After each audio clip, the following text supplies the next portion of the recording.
The Projection Booth podcast is sponsored by Scarecrow Video. Try out Scarecrow's rent-by-mail service. Choose from over 150,000 films and get Blu-rays, 4Ks, and DVDs delivered directly to your door. Visit scarecrow.com today.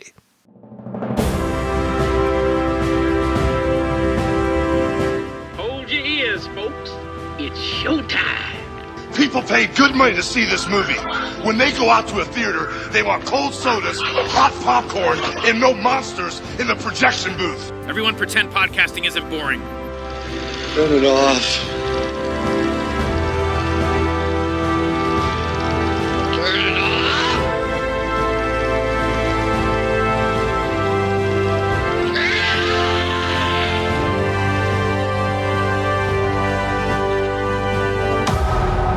Don't let the now destroy the forever.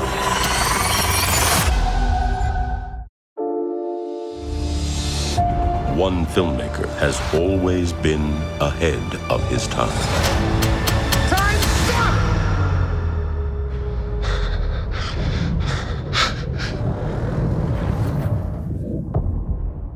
Go. Now, from visionary writer and director Francis Ford Coppola, comes an event nothing can prepare you for.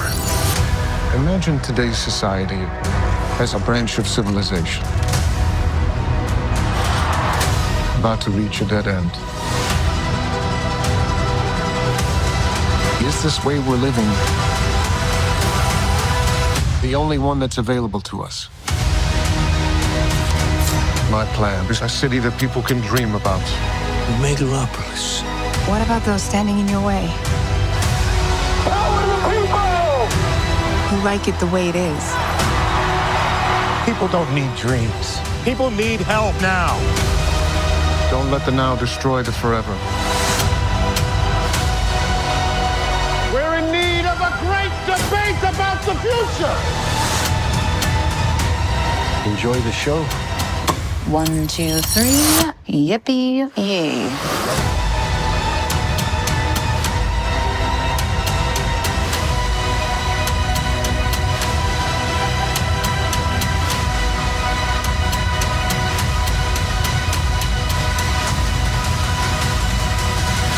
There's still so much to accomplish, but is there time?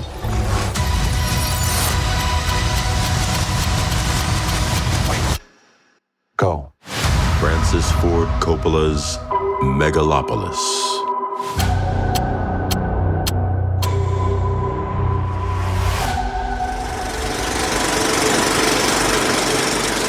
Welcome to the Projection Booth. I'm your host, Mike White. Joining me once again is Mr. Rob St. Mary. Don't let the now destroy the forever. Also back in the booth is Mr. Mike Thompson. Time, stop. It didn't work. Well. Next time. In September of 2023, the New York Times posited that men think about the Roman Empire at least once a week, if not once a day.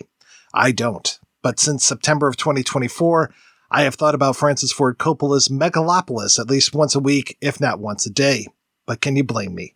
Megalopolis is Francis Ford Coppola's self-financed passion project that was one over 40 years in the making. It's the story of Cesar Catalina, a man named after not one but two kinds of salad dressings. He's a troubled genius who no one appreciates.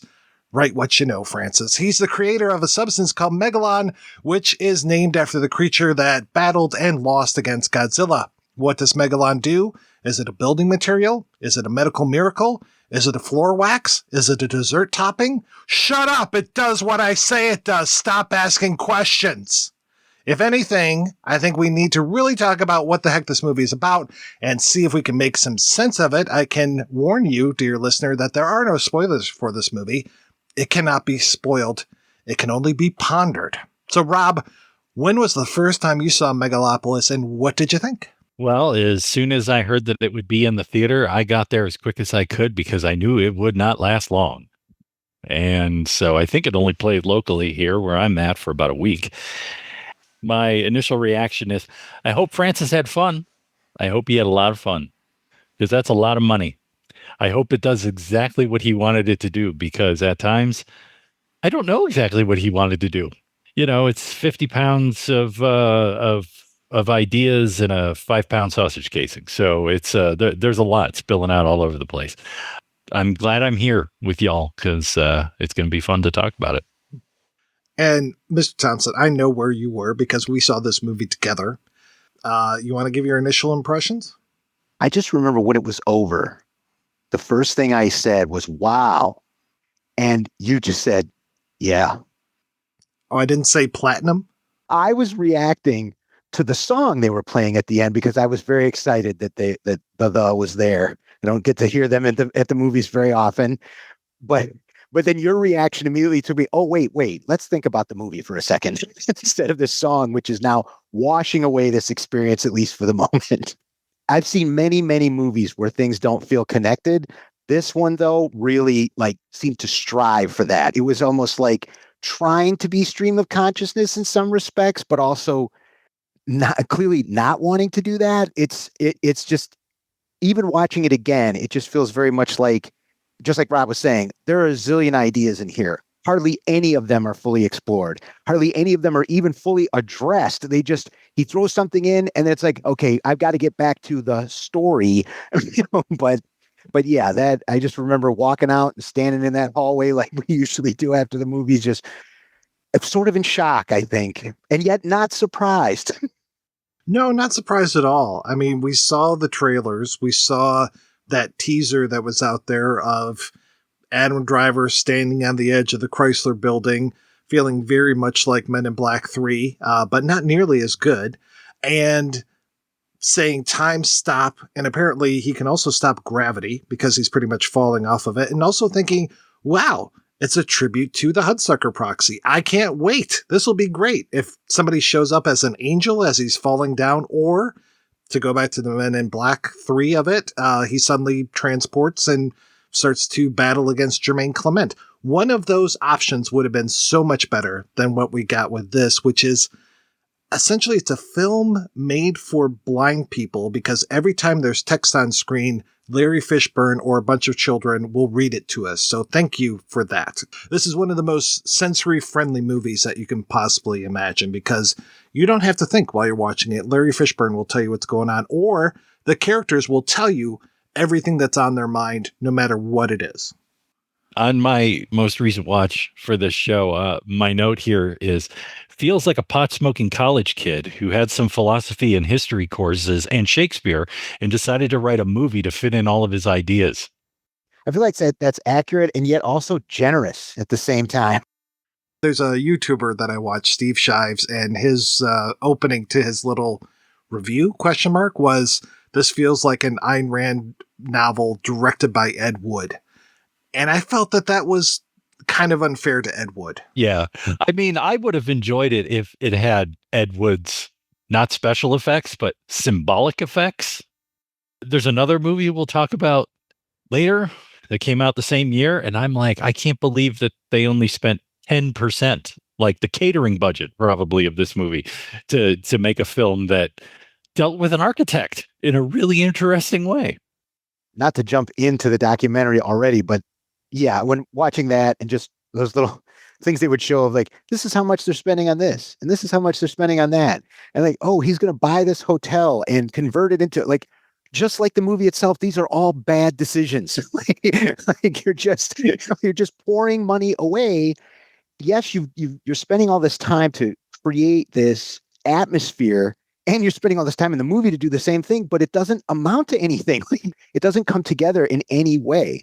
One of the things I was thinking about when I was rereading the 212-page script was, and I mentioned this to you earlier, Mike, was that the script is actually, I hate to say this even, but it's like, this isn't terrible, or not as terrible as the movie. At least this is trying to flesh out these ideas. And then after reading that and then watching the movie, it's like, this movie feels like the Cliff Notes version of the script.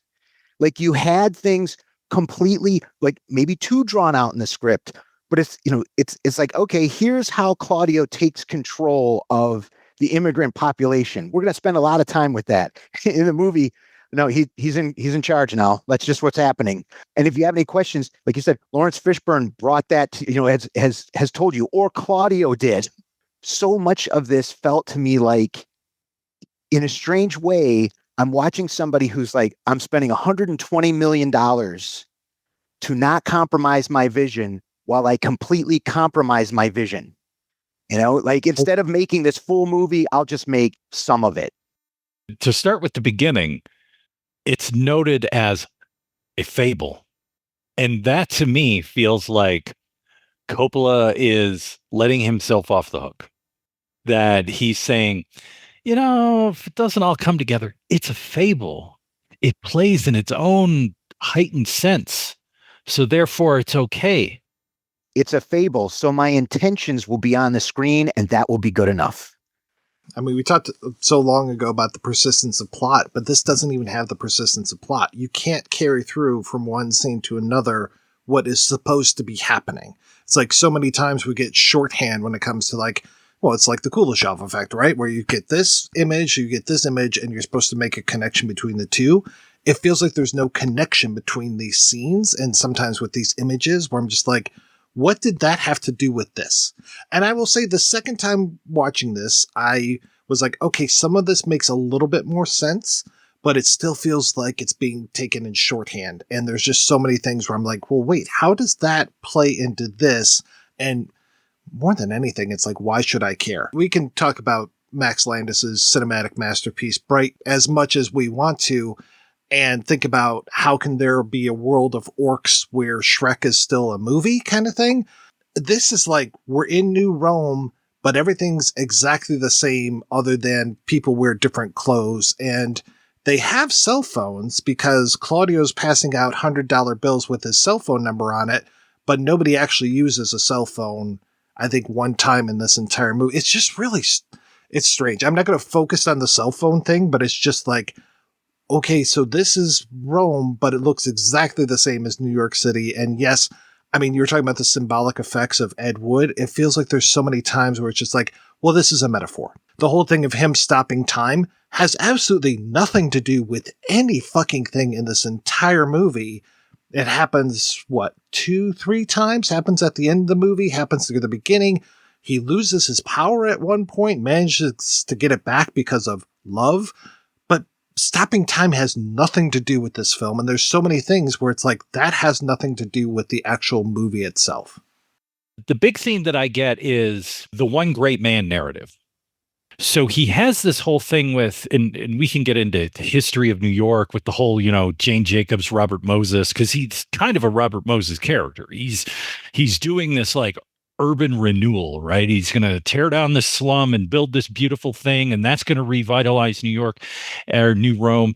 And this was the battle that, Robert Moses did in the 60s, where he did this to the city, and Jane Jacobs was his, nemesis, who was like, no, like, think of the people in the community and everything you're destroying. He has this push-pull tension with the one great man narrative where it's like he won't embrace it enough. Like he wants to embrace it, but at the same time, he's like, it's anti-democratic and, this isn't for the people. And so it seems like he wants to embrace it while saying, yes, give me the power. I'm the artist. I'm sensitive. I can lead you to the future. But those people who want to do the same thing over there in this, this I'm the one great man banner, no, like they're bad. Like just follow me as the one great man narrative. So he has this push-pull tension with that. And so it's just muddled. Like I say, it's this philosophical muddling that, if he could have found a way to do that, but then again, he couldn't focus on a character that basically is a stand-in for him. Our main character is such a shithead throughout the entire thing that I don't empathize with Cesar Catalina ever. And I don't think I empathize with anyone in this film.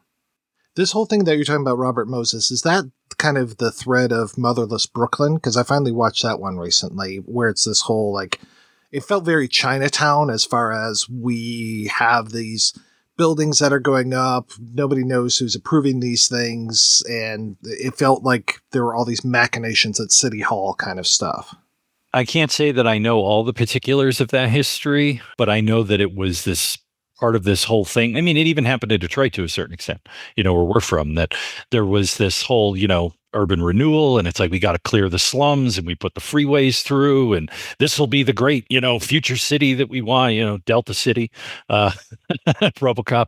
So it's just all of this aspect of, well, I know better than you. I'm the great artist. I'm the visionary, and because I'm the visionary, I should get to do this. Is that you saying that that's Cesar Catalina, or is that you saying that's Francis Ford Coppola, or is that yes to both? I think it's a combo, because when you look at the documentary later, he talks about the value of art and the artist and the strong artist and all of this. And I do see that in the Adam Driver character, in that he's like, I have this vision and I have this, people don't trust him. It's like he's got this mysterious goop that he can do things with, and he killed his wife, and there's all of this background on who he is and why he's sinister, and people don't appreciate him. And it's this stuff he's got, certain stuff. I don't know what it is, I don't know where it comes from, but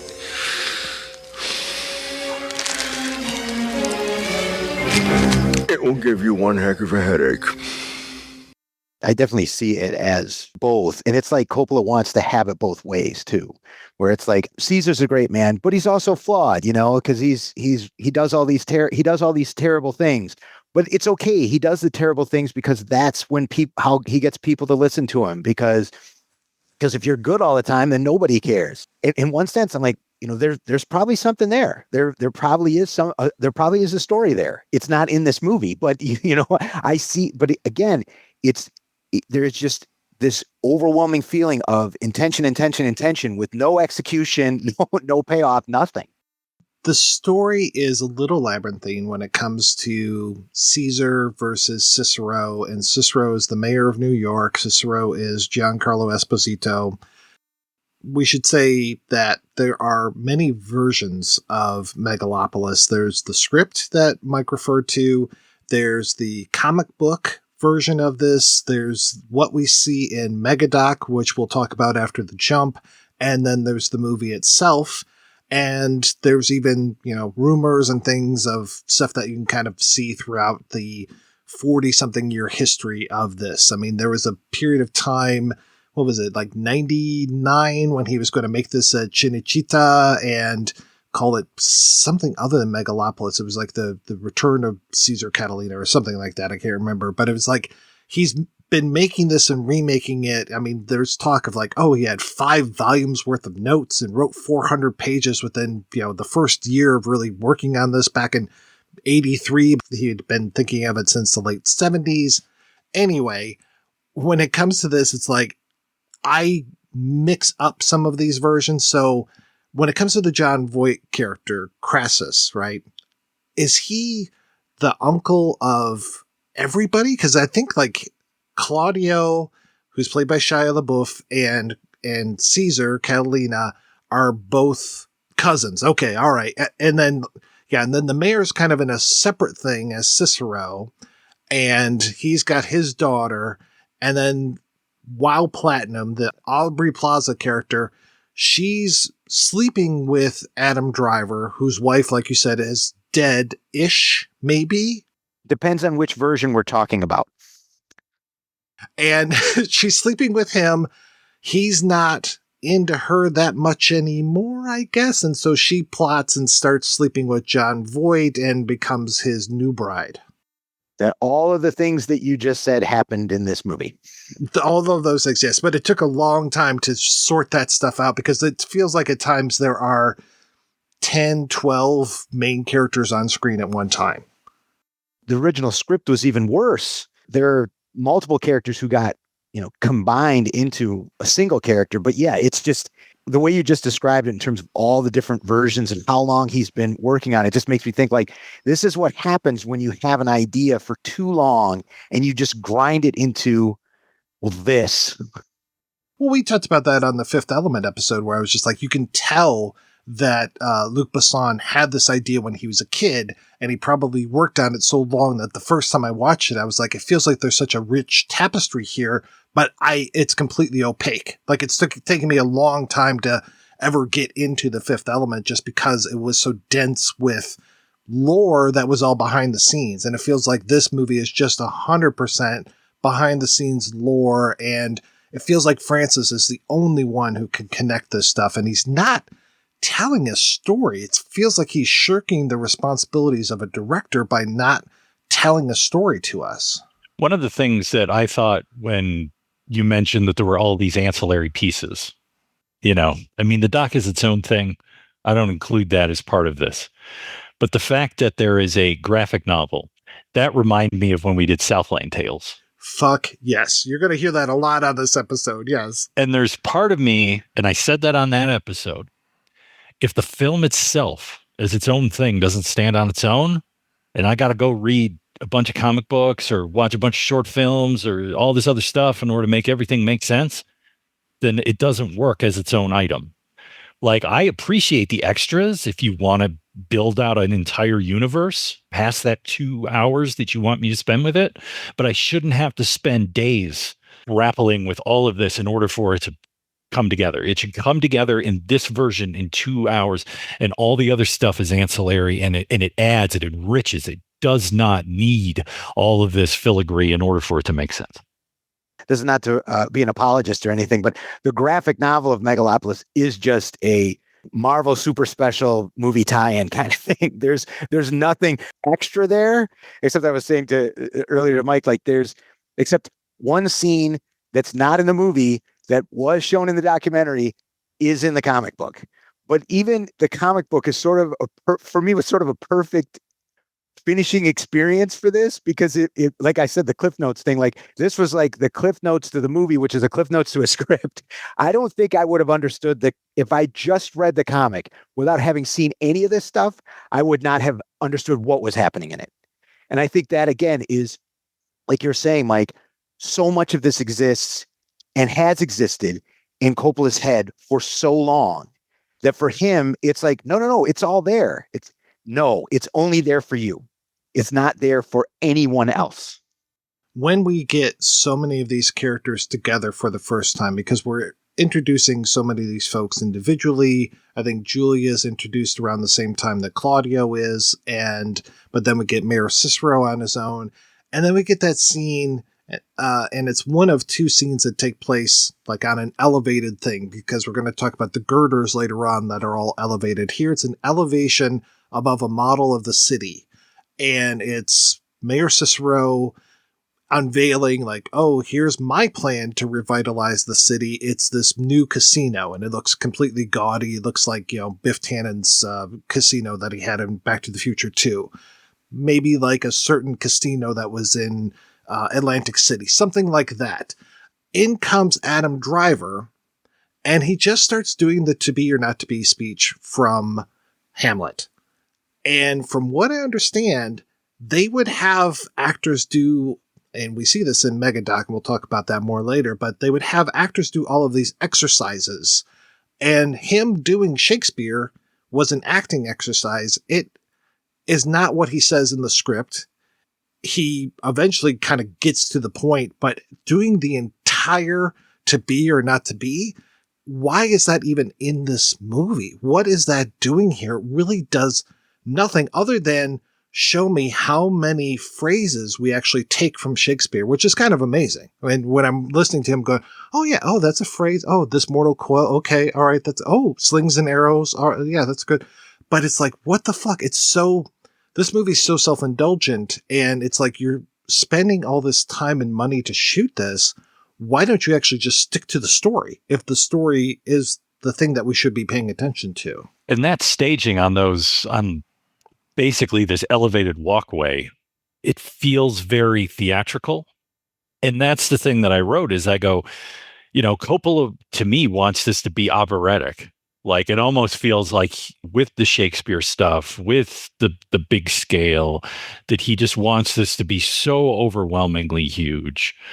And maybe this is just in my head because that one didn't work, but I think I have more of a fondness for it. I saw One from the Heart maybe like a year ago when they reissued it at the theater.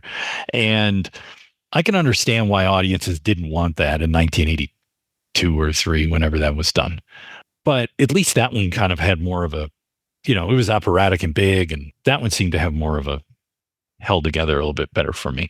Here, I'm trying to figure out why would you stage this like that?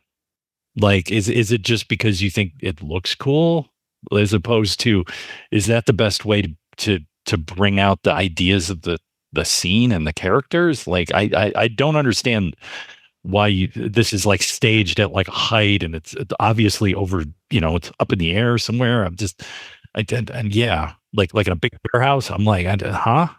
You're right. It's like in Jesus Christ Superstar, when they're all on like the building platforms and stuff. Yeah, this does feel very much like something I would go to the Fisher Theater and see. Like, ooh, isn't the staging cool? They're all above this model of the city, and they all have these very particular ways that they're moving around and stuff. And then we're going to iris in on things, which seems to be the thing that he keeps loving to do on this, is irising in for close-ups.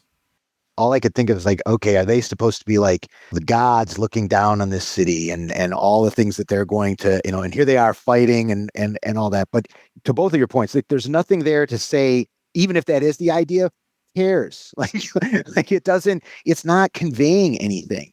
And one of the things you just said, Mike, that I was thinking about when you were talking about, he introduces this person and this person, like, thinking about it, I don't know if he introduced anybody. He just drops us right into this, to this whole thing. It's like, okay, this is so-and-so. Like, Wild Platinum, I feel, is the only person who announces herself. Keep going back to the same place of just feeling like, okay, where is the other half of this movie? Or where is the rest of this movie? Not that I necessarily want to see it, but I just feel like it has to be somewhere. Yeah, absolutely. I mean, at some place, there's all this footage of Harvey Keitel as this main character. I'm trying to hold off about everything I want to say about the documentary and the earlier footage, man. Like, I kept wondering if Adam Driver's the best actor for this role. He wasn't the first choice for this iteration. He wanted Oscar Isaac, and he passed wisely. Because I was thinking about that while I was rewatching it yesterday. Like, well, would it have been better? No, I just would have felt bad for him too. With the ultra performance that he's giving at times, I'm like, couldn't you call up your nephew, Nick Cage, and get him in here? I know he's way too old for the role, which is sad to say, but I'm not expecting Adam Driver to go off the deep end. I mean, some of the dialogue, well, you're just like, what are they even saying? Like, is this English? Like, when he has his first confrontation with Wild Platinum, I'm just like, what are they even talking about? And even knowing their relationship afterwards, I was like, I still don't get it. They just seem to be talking around each other. Conversation, it isn't enough. It's the questions that lead it to the next step. But initially, you have to have a conversation. The city itself is immaterial, but they're talking about it for the first time. And it's not just about us talking about it. It's the need to talk about it. It's as urgent to us as air and water. And is it getting messier in here? Mess? What mess? Not only that, but go into that scene. Go into that scene where they're in, I think it's in her apartment. Her very messy apartment, yes. It's the place in which I think she's laying on the bed and he's kind of standing over her talking. If you listen to his rhythm and intonation, he's doing Coppola. It sounds exactly like how Francis speaks. If you have ever heard Francis Ford Coppola in an interview, that's what he sounds like. And there was part of me that just went, wow, we're not even trying to hide this, are we? And that to me is one of the reasons I kept thinking when I was watching it again, like, so this is why you changed the ending from the script then, right? Because now, when you were younger, you could go ahead and have this more tragic ending. But now that it's just become this very, as you're saying, Rob, transparent metaphor for you and making this movie and your aspirations, the ending needs to be upbeat because you want this to be, this great moment. And it's just like, no, and it just, I'm not saying the original ending in that script was better, but it, in a strange way, it rang truer to me than what happens here. Consider that over the last 10 years, we've been dealing with a real estate mogul from New York who has become the great man authoritarian. And there's part of me that feels like he's trying to push back on that while embracing aspects of the great man narrative. he's kind of stuck where he's like, well, I love the great man narrative, like, the hero's journey, who's going to lead all of us, forward. But at the same time, we got to deal with this guy. And that's not good. The great man is fine as long as it's me. Right. I'm the one. I'm the one who knows man. everything. It's not Cicero. Cicero doesn't know anything. He's a jerk. Cicero is a jerk who apparently prosecuted the case of my wife, who... Let's talk about the wife. What the hell happens with the wife? I mean, we have Julia becomes kind of fascinated by Cesar Catalina and follows him. And we get, the first mention of the wife is that scene where they're all on those, not girders, but above the city.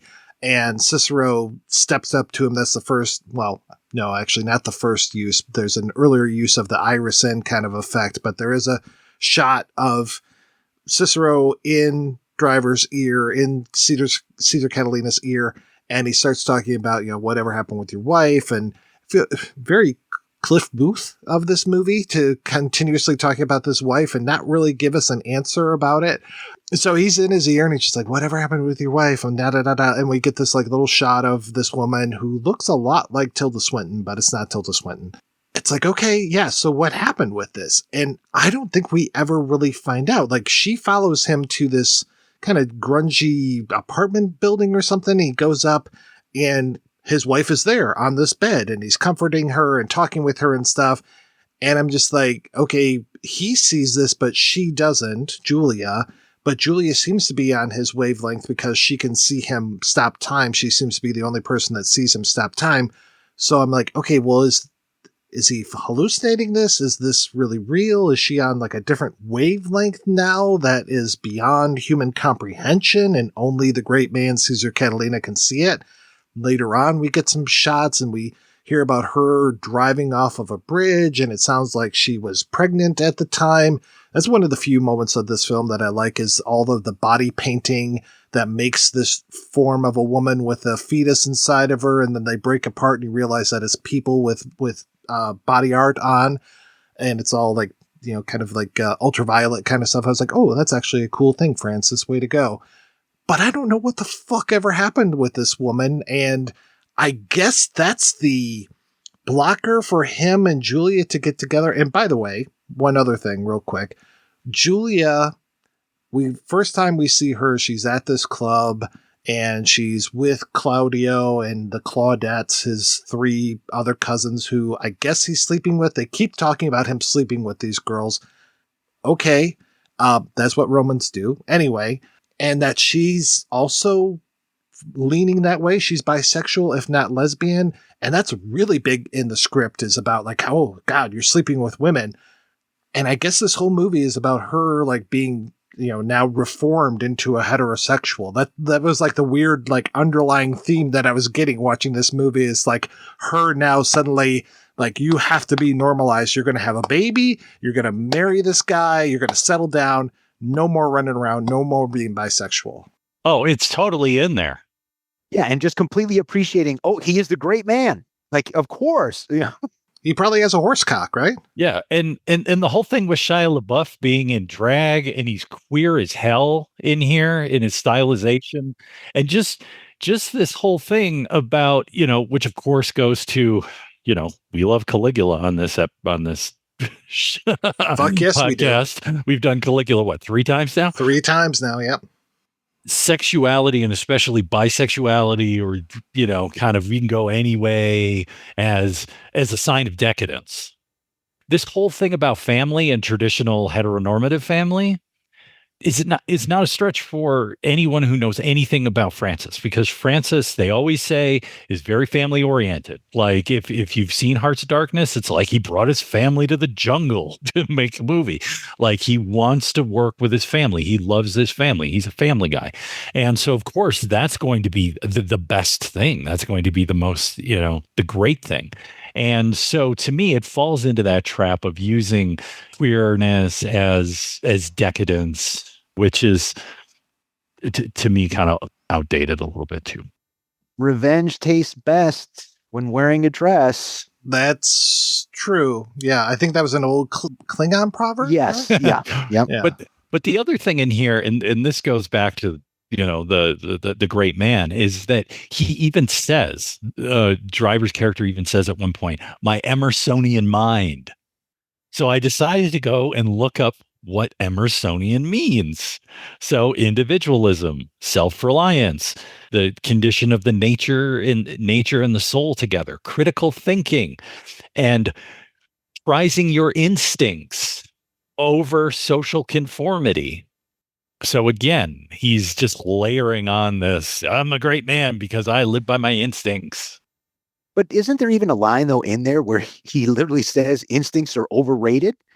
Everyone else's. The fact that she's also a woman of color doesn't really feel very good to me either, and that Cicero, our enemy, is also a person of color. I mean, Giancarlo Esposito, he's got a very interesting background, but he definitely seems to be coded as black in this, as well as her, as well as, of course, Lawrence Fishburne, who is his manservant. And I'm just like, wow, that really leaves a bad taste in my mouth as well. And like you said, yeah, Claudio being very queer coded. And I'll be completely honest, when Mike and I saw this at the theater, I had no idea that was Shia LaBeouf because of the whole thing with the lack of eyebrows. I could not place him for the longest time. And it wasn't until he starts to grow his eyebrows back that I think I was like, oh, okay. And then like DB Cooper is also in this movie, looking a lot like no, DB Sweeney. DB Sweeney, thank you. DB Cooper's he's in another place. He's the guy that stole all that money and jumped out of the airplane. Yeah, so DB Sweeney's in this movie, and he's an ice hockey player, and he's teaching this girl how to figure skate. Wait, no, you're confusing. He's the best friend of this guy who died but made a deal with the devil and has now come back as a superhero. That's the one you're thinking of. That's what it was, yeah. But he's also rocking the no eyebrow look, and when he's got the no eyebrow thing, I'm like, he looks like, and I'm going to fuck up another person's name, Frederick Forrest, who I don't know if he was even alive at this point when they made this movie. And I know, like, I think the Hoffman character was originally supposed to be James Caan, right? And Hoffman's character, what the fuck's going on with this character? He just shows up a couple times and then he has the weird, and we'll talk about his death. We'll talk about the weirdest, not off screen, but it might as well be off screen death. And I want to talk more about that, but like Mike was saying, there's so much about the doc. Like, I can't wait to get to the doc. But yeah, this whole thing of like, we have to form a family and be normal and all these things. It's a weird hill to die on for this. And even like that kind of, to me, it's kind of racist when Adam Driver does that whole go back to the club thing, which is one of the things that makes me laugh the most in this movie. And I feel like I shouldn't be laughing. Well, I want to learn. And you think 1 year of medical school entitles you to plow through the riches of my Emersonian mind? Entitles me? Yes. Entitles me? Yes. Entitles me? Yes. Entitles me? Yes. Entitles me? Yes. Entitles me? Yes. Entitles me? Yes. Entitles me? Yes. Entitles me? Yes. You have no idea about me. You think I am nothing? Just a socialite? No, not nothing, but I reserve my time for people who can think about science and literature and architecture and art. You find me cruel, selfish, and unfeeling? I am. I work without caring what happens to either of us. So go back to the club, bear it all, and stock the kind of people that you enjoy. Fine. I will. Lawrence Fishburne, like, let's talk about great actor, his time rap, like slam poetry piece in here, like with the, Again, I feel like that was another one of those, hey, just do this. And he did it, and it's like, oh, we're putting that in them. Feels very Gremlins 2 Key and Peele skit. It's in the movie Done. Oh, you want to do the to be or not to be speech? It's in the movie Done. Oh, you want to do slam poetry about time? It's in the movie Done. I feel like some of the actors, though, were probably like, no, can we not put that in the movie? Like, oh, no, it's in there. It's in the movie Done. There is a fan edit of this movie, and I made several requests to the fan editor to send it to me, but he never got back to me. a lot of the stuff that we're complaining about, like the to be or not to be stuff, all cut out. And I was like, is there a good movie inside of this movie? I don't know if that's true, or is there a movie that just is not as much? Because this movie is very much movie. There's very much movie to this movie. More is less. And yeah, the whole thing of Southland Tales is very appropriate. This whole idea of like, I get it, why don't you get it? And this is my magnum opus. No one gets it. At the same time, there's also visually beautiful things in here. I am not going to deny that it doesn't look good. There's one thing that I like as a visual that feels like it would be okay in a music video, which is the crumbling justice. Oh, yeah. Yeah, the drive through the city is actually like when the trailer came out and that was in the trailer, my wife was like, oh, I think I want to watch this. And I'm like, you need to understand that scene there is, you've seen it all. Like that's not going to, like, there's not going to be any more of that. But yeah, I completely agree. Like that, those moments, and that's also what makes some of this like heartbreaking, right? Is that you're watching this and it's like, well, it's not like he doesn't still have something. But at the same time, like so much is not coming together. So much is just not there, and it hurts. And what hurts, for me as a fan of his work, is that he can do things. He can tell great stories with next to nothing. And one of my favorites of his that I have ever since I was on this show, and even before I was on this show, I used to just hammer it, and we did it on this show, is The Conversation. I'm like, The Conversation. I'm like, that is like one of the cheapest movies. And it's all put together by the edit. It's all put together by the use of the sound. It's very simple. And it tells a great story. Now, it's my understanding that did come together in the edit, because I had an opportunity to talk to one of the editors once, and he said, oh, yeah, like this thing was narrative and it didn't work, and we tore it apart and put it all back together. Fantastic. You guys did an amazing job. That only just speaks more to his genius. The very idea that you could make something, it's not what you thought, but then make something else out of it. That's it. That's incredible. So when I see that he can do something like this, like I wrote about the crumbling justice, I go at times it's just so beautiful to look at, but sometimes it's so on the nose that it takes away from the power of the story. Production design of this movie is beautiful. Cesar Catalina's office is absolutely gorgeous. I love the use of the lines, the maps, all of these things. It looks so good. Somebody called out recently like how specious it is to just say like the cinematography is great. But I have to say the cinematography in this movie is great, and it plays so well with the production design, and everything looks so wonderful and just so scrumptious. And you feel like, okay, maybe there is a world here. Outside of these sets, it's New York City with a couple things tacked on to it. But inside of the world, other than maybe the Colosseum scene, which the special effects in that really draw bad attention to themselves, especially the tumblers. There's a lot of stuff where I'm just like, what are you doing here? Like, are you supposed to be making this look horrible on purpose? And that's what I feel like I keep coming back to is like, is this a metaphor? Like, are these tumblers a metaphor for something? Like, of course, like the guy running and breaking through brick walls and things. I'm like, okay, well, that's a metaphor. But there's so many other things where I'm just like, what is this? Why are you doing this particular thing? Entitles me? Yes. Entitles me? Yes. Entitles me? Her going through another model of the city, but this model is put together with like cardboard and tires and water bottles and soccer balls and things, and suddenly she gets transported into this. And to go back to the special effects, this really awful looking special effects sequence with like that thing coming up protecting her from the rain and stuff. I'm like, again, is this supposed to look bad on purpose, or is this supposed to be this magical mystical world that I'm impressed by? Because the way that the city of the future actually starts to look whenever we get these glimpses of it, it looks terrible. It just looks really nasty and like nothing I would want to live in.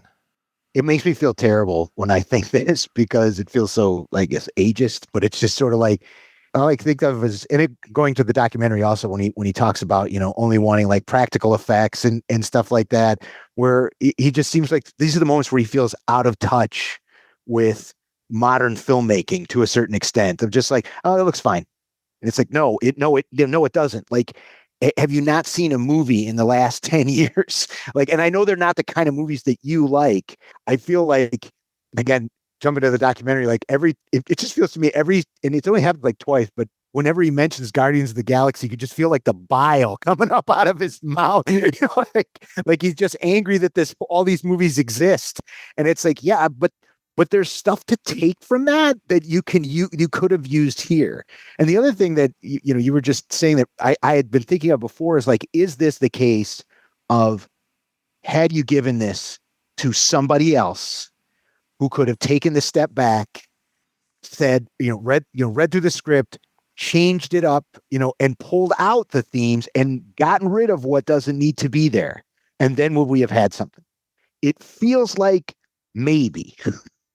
I want to talk real quick about the kid in the uniform, the tuba player, who just is in this parade, wanders away from the parade, hooks up with Claudio, and then becomes this like master of evil throughout the rest of this film. And it's like, who the fuck is this kid? And why do the other people hate him so much that they're just like, oh, is so-and-so here? No? Okay, let's go on. Let's go the other way kind of thing is what the commandant says. It's just like another weird thing. And that character, going back to the script, he's in there from the beginning. This whole introduction of him as this tuba player, instead it's supposed to be like he's some sort of West Point cadet and got kicked out of West Point. I'm like, okay, that seems like a much better backstory than he was a random musician in a parade and Claudio just is like, hey, come on over here. And then becomes like his second in command. I'm like, what? How did this happen? It seems to line up with the story that Coppola tells in the documentary about how he left military school and sold his uniform. And so it's like, and even in the documentary, if I'm remembering all this correctly, I feel like Shia LaBeouf is like, that's just something you're hung up on, man. Like, and they get into like this argument about it. And it's, and I think I said like, so this to my wife, I'm just like, I never thought I'd say this, but Shia LaBeouf is right.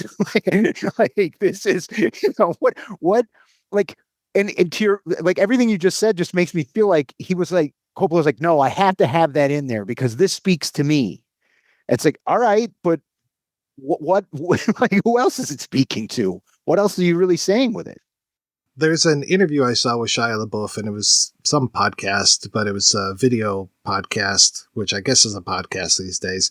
And it was him, Shia, and David Mamet, and they're being interviewed, and LaBeouf goes off. Of course, the name of the video is something like Shia LaBeouf comes clean about working on Megalopolis. He talks about it for like 30 seconds in a 10-minute video.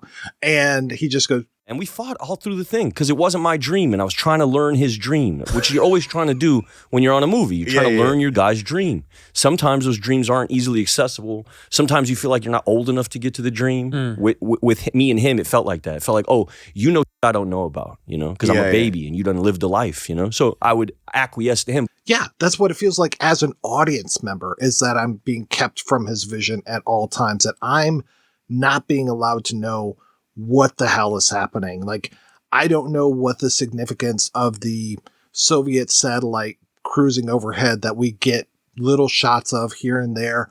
That's Cold War leftover from an earlier draft. If I keep in mind that one of the early drafts of this was 1983, I can see Star Wars and Soviet relations and all of this kind of stuff. I can see Skylab coming out of the sky.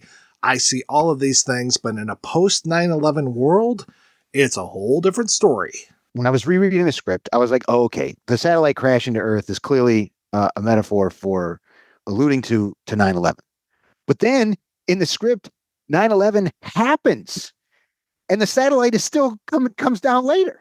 And so I'm like, what are we doing here? Like, and even in the script, to me, it felt like when 9/11 happened, it almost felt like he was doing the rewrite. And then that event happened. He's like, oh, I have to put it in the movie. And he just stopped writing and then added that in. And then it like jumps forward like 6 years. And it's like, you can't fit everything in, man. Time is such an important piece of this movie, and time passes in this movie, but you wouldn't necessarily know it very well. Even her being pregnant, and then suddenly they're getting married, and then suddenly there's a baby, and I'm like, okay, how much time has passed? Like, how much time passes between the beginning of this movie and the end of this movie? Not to mention the stuff that takes place before this movie starts. Like, I would almost like to see a timeline of the movie itself just to know, where am I at when it comes to these things? How long does it take for Claudio to suddenly go from playboy ne'er-do-well? How often does he do well? He ne'er does well. Him suddenly becoming like this political figure, and the way he joins up with the crowd and kind of activates the immigrant community like you were talking about before, Rob. It's just like, okay, how long does it take for him to now suddenly become more of a political figure? It's to the point where his uncle's like, you got to get out of politics. To me, he's the Trump stand-in. I mean, it feels very MAGA. There's a lot of symbology that feels exactly MAGA. I would say if there's a timeline on this, I'd say maybe a year and a half from where it starts to the end, because, I mean, obviously we're hemmed in by nature, 9 months, a woman having a baby. So that gives us that timeline off the back end. But I'm not seeing too much further before that, maybe a year and a half. I feel like there's only one sequence where you see like the calendar pages flying by. But even that wasn't as much time. Now, I do think that we need to understand that I think it takes about 6 months for a Megalon to fully heal a head wound. So that should explain at least some of it. You have that information on good authority that it's 6 months? Okay. Yeah, I got it from 15179. Yeah, how long does it take to heal a dog leg? Because suddenly we're talking about Megalon can heal dogs, and we get that little shot, and then later on, there's an assassination attempt, and he gets shot in the fucking face, and they use some Megalon on him, and that leads to my other big laugh scene is him just doing that whole no thing. And I told you this as soon as we left the theater, Mike. I was laughing because it so reminded me of the internet cat that says no.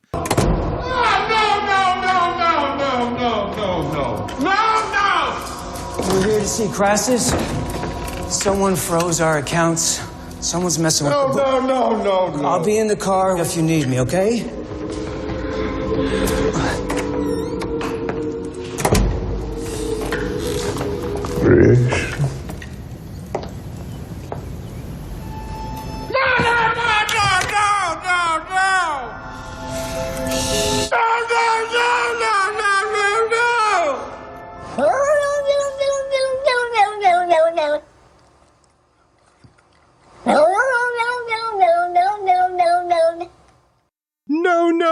No. Like, they reused that. They looped that a few times. That helped me enjoy the script more because none of that's there. There's no assassination attempt. He and Julia don't get married. They don't have a kid. And then, they ultimately, have the very tragic ending. That adds to the whole thing you guys were talking about in terms of the whole, bringing the family together and how important that is to Coppola, where it's like in these earlier drafts, it's like he wanted to do that, but it was the world that was preventing them from doing it, right? It was his enemy's determination to destroy him that ultimately unraveled everything. And it's sort of like, well, where's that guy? Where's that artist at? Because that was a little more interesting. But now instead we get this ridiculous, I think of yesterday when I was watching, like, man, I don't know why he just really I just keep thinking of Dark Man with this bandage on his head. The calendar stuff is Wild Platinum's sub-story of her and Crassus, Hamilton Crassus, the John Voight character. And it's interesting that we talk about kind of MAGA in this movie, and it's not John Voight. Wild Platinum, who in the script was Wild Baltimore, and she had a first name. She was like Lydia Wild Baltimore or something. And Wow is just her nickname, whereas in here, it feels like it's her real name. It very much feels like that, which is fine. And I know a lot of people made a lot of like, oh my God, they have a character named Wild Platinum in here. It's like, yeah, I've heard weirder names in 2025. It's really okay.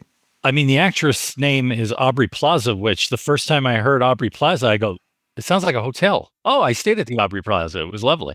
I mean, so there's part of me that it's just one of those things with that character. And I got this like he was watching way too much, like before she went to Fox, I think probably the Maria Bartiromo, Money Bunny, Wall Street business, cutesy gal who tells everybody about the stocks and all that stuff. So that's where the calendar flipping happens, is her now machinations of, I'm going to marry this banker and I'm going to take all of his money somehow. And rather than it being a celebration of their wedding, which is what I think is happening in the script, it's more of a celebration of their a nuptial announcement, which is what leads us to the whole scene at the Coliseum, the bread and circuses sequence. And don't worry, folks, they will announce that with a title card. I'm not sure if Larry Fishburne reads all these title cards, but I would not be surprised. Where stands the Colosseum, so stands Rome. When the Colosseum falls, then Rome falls too. And when Rome falls, the world falls with it. That scene goes on for fucking ever. It is just like the longest sequence in the movie. At least that's how it feels to me. In a movie of things that feel like they go on for a long time, this feels like it goes on the longest because it's got this whole thing of Cesar Catalina getting drunk, and now suddenly Julia is his representative, right? And like taking him through, and he's like shuffling through the press line, doing like the Running Man dance and stuff. And this whole thing with the Virgin, the Vestal Virgin, which that for me was the only thing that actually came out of the real story of the real guy, Serge Catalina, who was part of this rebellion in Rome, or proposed rebellion, and he had slept with the Vestal Virgin. That's the only thing. And this whole thing of her suddenly being able to like morph into 7 different versions and harmonize with herself. I'm like, well, who are you, Ophelia from the Addams Family? This is so strange. Well, this is also a thing, too, where you'd need to know a little bit of Roman history to understand why he's referencing Vestal Virgins, because Vestal Virgins are the keepers of the fire, and that the idea being that they had to be virgins, and if they weren't and the fire went out, then Rome wouldn't be safe and the whole thing would collapse. So you have to understand, again, men think about Rome, as you said, every day. So, of course, we would know this already. I just learned it right now because the movie certainly didn't explain it to me, even though it had ample opportunity to do so with Lawrence Fishburne. One more voiceover, everybody. That all felt gross. It's just like this is all very, and it was worse, I think, in the script too, because like in the movie it sort of alludes to, oh no, this was all doctored and it wasn't real. In the movie it was like that. In the script it was much more like, no, he definitely slept with her. And he talks about how, oh, I'm such a weak man and blah, blah. And there's even a line from Julius, like, even if it is true, it doesn't matter. It's irrelevant. Like, I think it's relevant, though. Like, I think if it's true, it's definitely relevant. That's the other thing about her character. Going back to what we were talking about a little bit before, it's like, it feels like her only job is to just be in love with him and then be this frustration for her father. And that to me is also just annoying. We could let this person be like a person, like, and somebody who actually has some kind of agency or anything at all. But no, it's all just there to serve him. There's part of me that wonders, and I don't know anything about, I know very little about her background, but is he writing their love story, Eleanor? Did he upset her dad? Was he like, you're not marrying an Italian? Not back then in the early 60s, so I don't know. I wondered about the same thing. At the beginning of this, as you were saying, Mike, forever scene, because I almost fell asleep watching it the second time when he goes off on his drug tangent. But we also get this weird introduction to his mother. Yes, what is going on with this Talia Shire relationship? And their bizarre relationship. Yeah, and her just talking about how, like, what did she say? Is it alligators or crocodiles have it right because they eat their young? And it's like, what is this about? And then it comes back later. That actually is one of the lines I enjoyed the most, was when he's introducing her to Julia and she says, I always wanted a girl. He goes, Julia's a girl, Mom. but again, it's like, what's happening here? Like, what is this supposed to be alluding to? Or what is this a reference to that I also don't understand?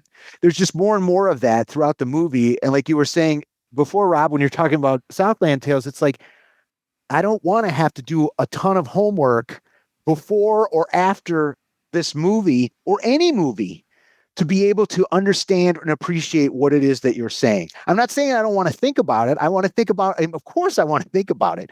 But when you're making me rely on a whole bunch of other things, it feels to me like you're not doing the work. The WoW Platinum character is basically Sarah Michelle Gellar character from Southland Tales. You know, I was waiting for her to say, not as interesting. No, I was waiting for her to say that in the future, things will be much more futuristic, but as opposed to this, where in the future, things will be much more Roman.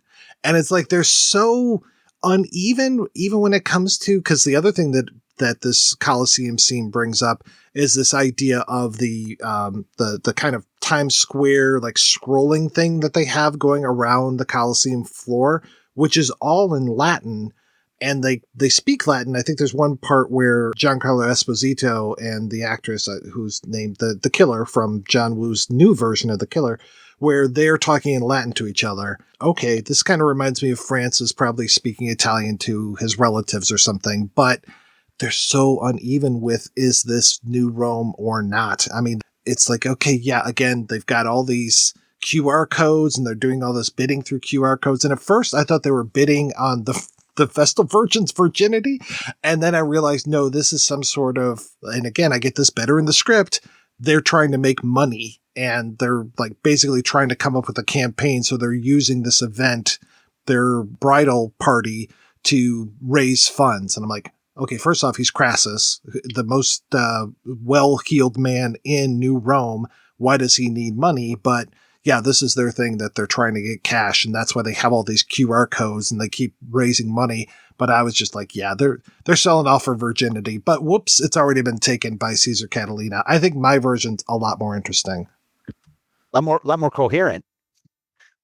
But in the end, it actually wasn't, because I guess it was a deep fake or something. Yes, right? Yes. And then it changes her way of performing to suddenly now she's more like a sex ba'am, and maybe it's a Britney Spears reference or something. I don't know. Madonna.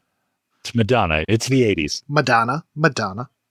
My first thought was it was like, oh, this is like the whole Miley Cyrus thing when she made that pledge to her dad all those years ago. But then it's like, no, this script existed before that. But it's just, yeah, it was, but it's either way, it's still like, what are we doing here? And that also in the script was so much more drawn out and explained, right? In terms of, oh, Julia's going to do all this research and actually find out, no, it was her younger sister that died, and they changed things up and all this different detective work. Whereas in the movie, it's like they're in the catacombs somewhere. Here, I got it. Here, it's in this box that we found in this in the middle of nowhere. It's almost as bad as the Dustin Hoffman. Like, oh, yep, something fell on him. Oh, Jesus. Yeah. Yeah, let's talk about that, because it's like just such a throwaway where it's just like, oh, yeah, don't worry, I took care of the Dustin Hoffman character. Cut to him walking and all of these fucking pillars falling on him. I'm just like, that's it? I think in the script and in the comic, they explain that one a little bit better, because like it's Claudio and his people cave in the place that they had lured him to, and he gets buried under the rubble. I had forgotten that, and I was like, oh, I think in the movie, it must be that the satellite hit him. But then when it happens, I'm like, no, that's not what happened. Like, I mean, and it's so weird. It's like, it's the whole show don't tell thing. It's like you managed to do the opposite of both of those at the same time somehow. Like you told us and then showed us in a way that just told us. It didn't show us anything. If there's one great line reading in this movie. Oh, I know exactly where you're going to go. Please tell me the best line reading in this movie. What do you think of this boner I've got? What do you think of this boner I got? I was thrilled to find and surprised that line was in the script. That he kept it for all these years. Like, no, this line is not going anywhere. Yeah, that's probably the best moment in this entire movie. Joe Buck comes back around. Had he and Coppola worked together before, John Voight and Coppola? I don't think so. I don't think so either. I was thinking about that, going to the documentary where it felt like they'd had a relationship or knew each other before, but I couldn't think of an example of where they'd actually, made a movie together. Yeah, so much of Cesar Catalina's process feels like Coppola's process. I was talking about the model of the city with all the garbage and everything. There's a moment when we're in his office and there's all of these people with the design authority jumpsuits and they're forming human pyramids and stuff. And I'm just like, all right, is this inspiring you, Cesar, for like new organic design ideas? Because like I said, we'll talk about Megadoc more, but there's so much of like acting exercises in there. And all of this feels like exercises. Like, we're going to do some weird shit in here just to inspire you, Cesar, because you are the great man and you need all of this different inspiration. And you also need a lot of booze. Apparently it's okay that he is such a wino when it comes to this. And then, yeah, also can do magic, which Julia can do as well, it seems. Going to the ending, right? So you're going to freeze this moment in time for all of you because this is your triumph. But I guess what we're saying here is that, the baby, the next generation is like, you can be stuck in this moment in time. You can hold on to this moment in the past, but the next generation, it doesn't mean the same for them. And they're going to keep moving forward. Maybe that's what it means. But mostly it just feels like weird. It's like the thing in the pitch meeting where it's like, I hope that baby's going to be okay. Like, everybody else is frozen. The baby's we're just wandering around. Yeah, that's what it feels like. It almost feels like they commit suicide at the end of this movie by freezing themselves, because every other time that Cesar says time stop, he and Julia apparently are okay to move around. But now when he says time stop, or she might even stop time, I don't remember, but when they stop, he tells her, Julia, stop time. Okay, so she stops the time, and time stops for everyone apparently in the entire world except for that baby. So yeah, does it just die sitting there on that magic carpet because no one's there to feed it, It's got Megalon. It'll be okay. That's true. Yeah, you can eat it. You can. Well, that's floor wax. It's a dessert topping. It's a floor wax. Oh, no, I was thinking like, no, it's right. That's right. He got shot after she got pregnant, because I was wondering if maybe the baby was part Megalon. We talked about the whole gimmick of the stopping of time. The other gimmick in this movie, which was actually more of a gimmick for the movie, was this whole thing that happened. Now, did this happen in Cannes, and did it happen anyplace else? This whole idea of people asking the screen questions. It happened in Cannes, and then kind of like when they did, not with this movie, but, with like certain movies where like, oh, you can go see it in 70 millimeter film print, it was only in certain theaters. But to me, I don't even know where that takes place. So there's part of me that's like, I don't even know where the guy would stand up and say, hey, what the hell? Well, that takes place at exactly 1 hour and like 23 minutes. It takes place right after the satellite finally crashes to Earth. It seems kind of harmlessly, but you get those shots of the people's shadows on the building where I'm like, okay, that's actually kind of cool. Like showing the destruction, Yeah, that was a great shot. Okay, Francis, you still have it. Like, you still have it in certain parts. So at like 1 hour, 22 minutes, they cut to this black room and this white spotlight comes up. And then suddenly we're in what looks like a theater. And there's a person that stands up in front of us who's completely blurry and asks a question of a screen. And that's where Cesar is there answering the one question. What remains is the movie's wow moment, which stunned audiences in Cannes at its first public screening. In a news conference scene, someone physically stands next to the screen and asks Cesar a question. Adam Driver actually suggested this to replace Coppola's original idea after the Alexa ordeal forced him to cut the gimmick. As it is in this movie, it doesn't fit whatsoever. Maybe in the real experience that we're talking about, that might have worked, but here in this film, it doesn't work at all. And they should not have had even this framing, like literal framing of a person in a movie theater talking to a screen. their own shadow cast. Pretty soon they start throwing rice and spoons. It's the whole thing. I think I found a clip of one of those screenings on YouTube, and it was awkward, more awkward than the actual movie. Mr. Catalina, you said that as we jump into the future, we should do so unafraid. But what if when we do jump into the future, there is something to be afraid of?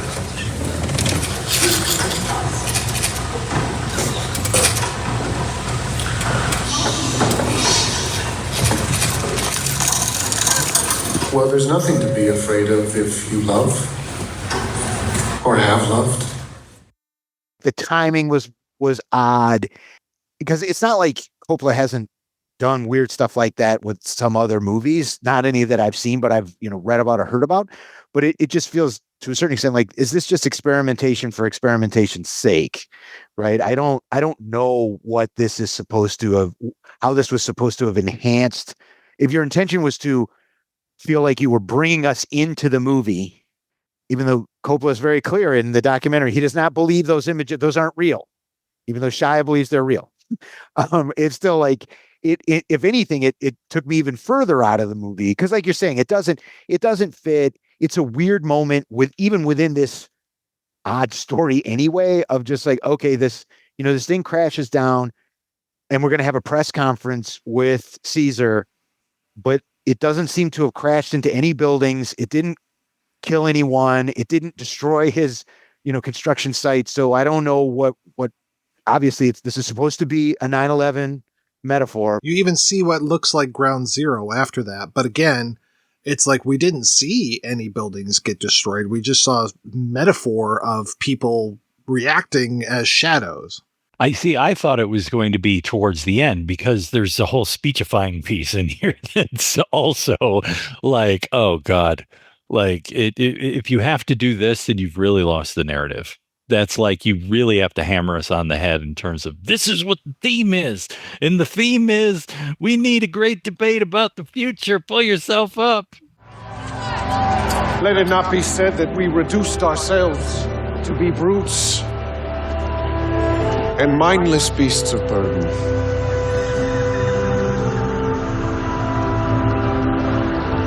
The human being shall rightly be called a great miracle and a living creature for all to admire. We are such stuff as dreams are made of. There's a few moments in here where I was reminded of how the West was won, and the way that was shown when it was in Roadshow, the whole thing of the 3 screens, because after that press conference, then suddenly we're in a triptych for like the longest time of Cesar in the middle, like working on his stuff, and things on either side. And then we've got all these architectural drawings that basically look like, production design drawings, just kind of reusing it for that. And we go through that for a while. I was like, okay, that might have been an interesting effect too. Had, if Francis is going to do this up as a roadshow type of thing and have this cheapy gimmick of the, like talking with the screen and everything, why not do it up even more? And then we end that sequence with the film literally burning up. And I was like, okay, I've seen 2-lane blacktop. I saw that done a lot better. I think that was Coppola also trying to be avant-garde, because he was behind restoration on Napoleon, and it goes into triptych at one point. So you're right. You're absolutely right. And the whole thing with like him constantly working with the, I guess, Megalon, these crystals and things, and he just keeps seeing images of his dead wife. I just kept thinking of Minority Report and how much more I like Minority Report, and that whole idea of like the guy who's haunted by his past and stuff. And it's just like, at least with that, you kind of get an idea of what happened. I still don't know what the hell happened with Caesar's wife. In Minority Report, that also informs the character.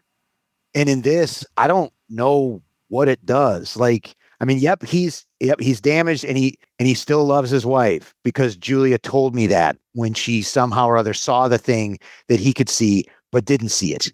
My assumption is, the little bit that we get sounds like she came to tell him that she was pregnant and saw something that offended her. So I'm assuming that he was, messing around with somebody and then drove herself over, into the river, because of course, now that the great man is cheating on her, like how could why would she want to stay alive?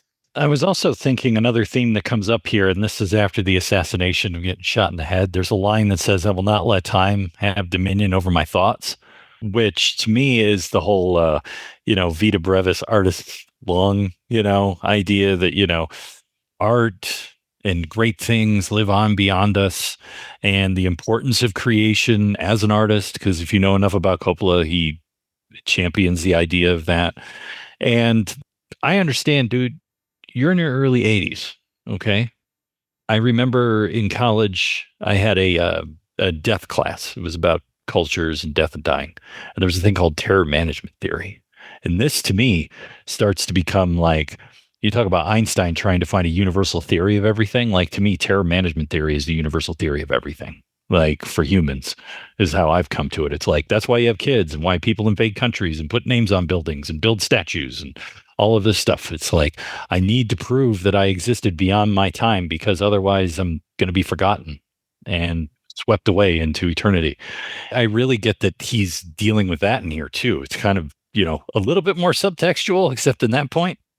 But there is this feeling of I'm trying to create great art to live beyond me, and that is a worthy cause.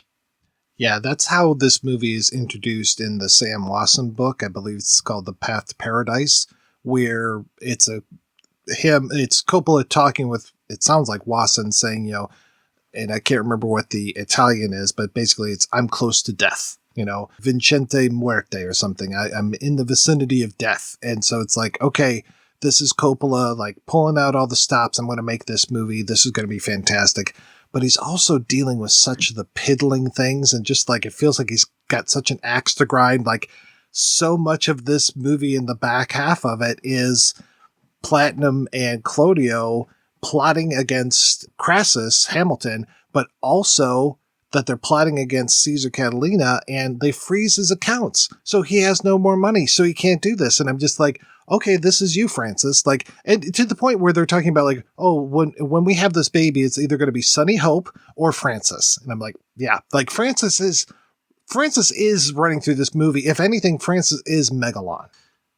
Yeah, like those weird things that they do, like when he comes and visits Platinum and Claudio after he's been shot in the head, and he pulls off the Dark Man mask like you're talking about, and how his image repeats all those times and just like has that magic like bring noise to it. I'm like, what are we even doing here? What is this supposed to represent? Because so much of this movie doesn't feel like it's real things happening, that it's just metaphorical things happening. But either mixed metaphors or, or poor metaphors, right? I took some of that to be that, this is also how Wow looks at him, or how Wow sees him as this, which again is one of those just annoying things where it's just like, here's what to me looks like a self-made woman, but no. What she really wants is this guy, and the tragedy of her life is that she just can't, she can't have him, or she can't understand, who he really is, or any of this other stuff. It again makes me think of the documentary when he's talking to like the art team or whatever it is before he decides to fire them and stuff like that. And it's just like, these people, like, there's all these toys and all these things that you have at your disposal, but it doesn't feel like you understand how to effectively use any of them. And then when you do, it just doesn't seem, it just seems misplaced. Like even the weird look of his face just didn't, it was like when he says, I got 70% of what I wanted. I'm like, really? Because like, what was the end product? Because it doesn't feel like 70%. We're almost 2 hours into this movie, and it becomes Wild Platinum's movie for a little bit with all of her plotting and her machinations. And suddenly she becomes associated with scissors, because she starts cutting Claudio's hair when she's letting him fuck her.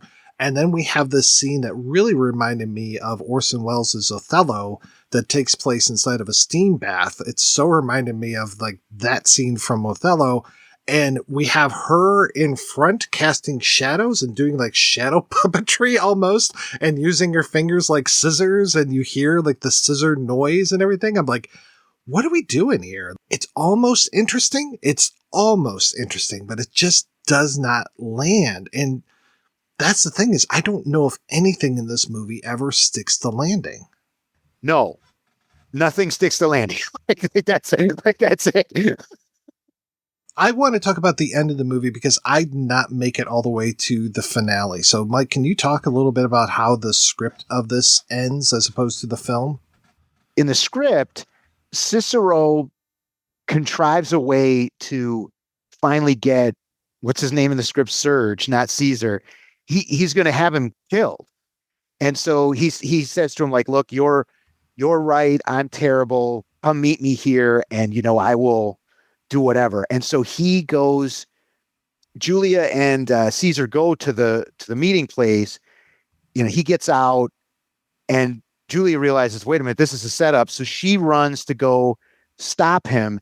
And I can't remember which character it is that shoots Caesar, but he shoots Julia also as they're both dying. Well, then word gets back to Frank that his basically he's created a situation that killed his daughter.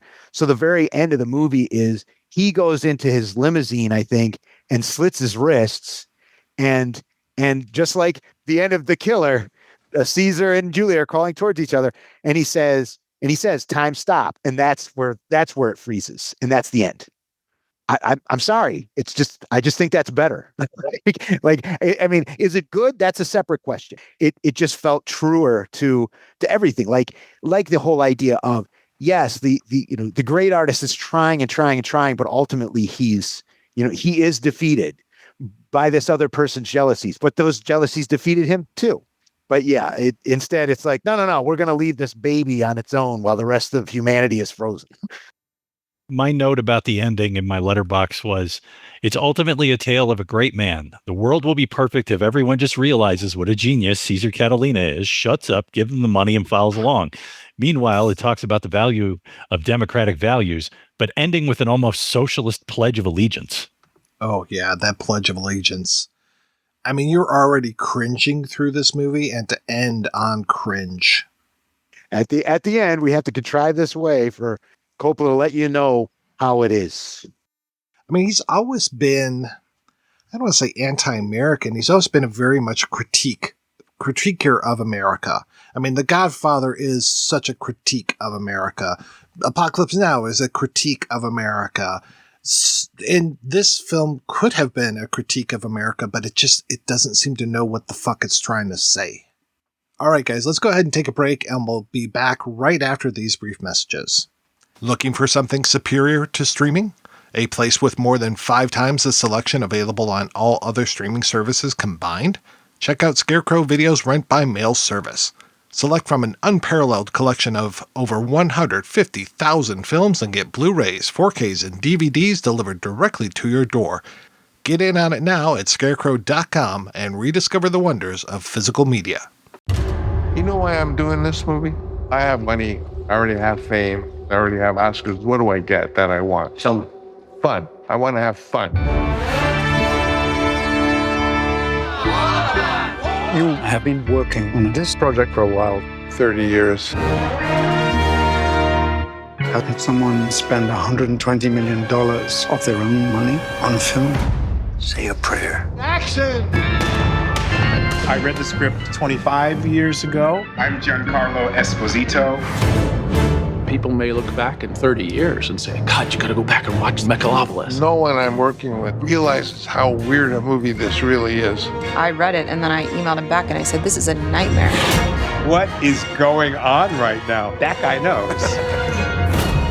He is structured to trust his cast to come up with something that he hasn't thought of. I want you to be able to do anything you want to do. You seem to thrive on chaos. No, I am confronting chaos. Everyone sit down and don't do anything. I've done this for 50 years. He works from pure passion. Give me what I want. I don't know what you want. He's a romantic.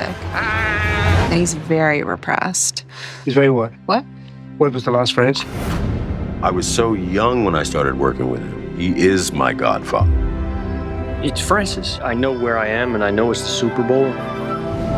He's got a big dream. He feels it. It's visceral. We're in need of a great debate about the future. Ah, good. That's what's extraordinary about Francis. He's the opposite of me. I'm a planned out, plodding along, and he's a jump off the cliff guy. Jacques Tati, for his last film, put all his money in and lost it. And died broke. But who cares if you die broke if you made something that you think is beautiful?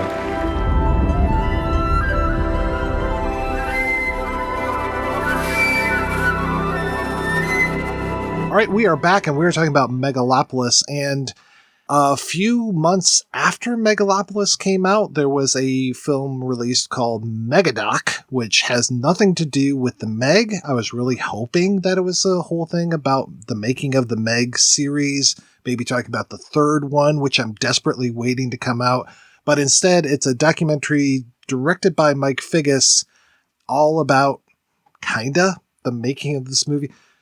I'll just say this right out loud. I don't like this documentary. I love Hearts of Darkness, thought it was a beautiful, beautiful documentary, really went into Francis's process, how it affected him, how it affected his family, the making of Apocalypse Now with so many other things.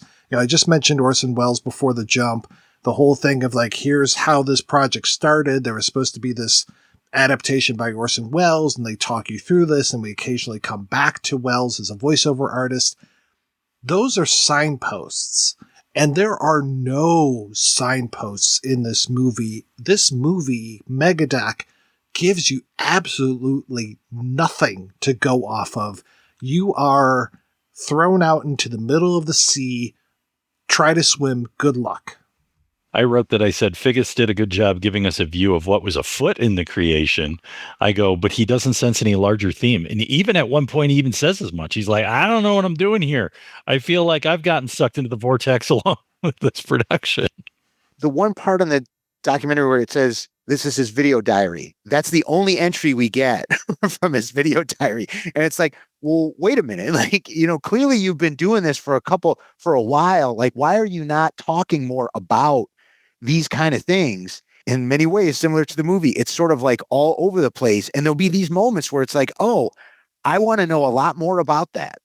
And then, nope, just go somewhere else. And like I've already mentioned probably more than once, like anytime, especially like in the second half when they would show the old footage from the first time that he was trying to, you know, that he was doing test footage with like, you know, Ryan Gosling and Uma Thurman and Virginia Madsen. I'm like, where is all of that? You should be making a documentary just about that.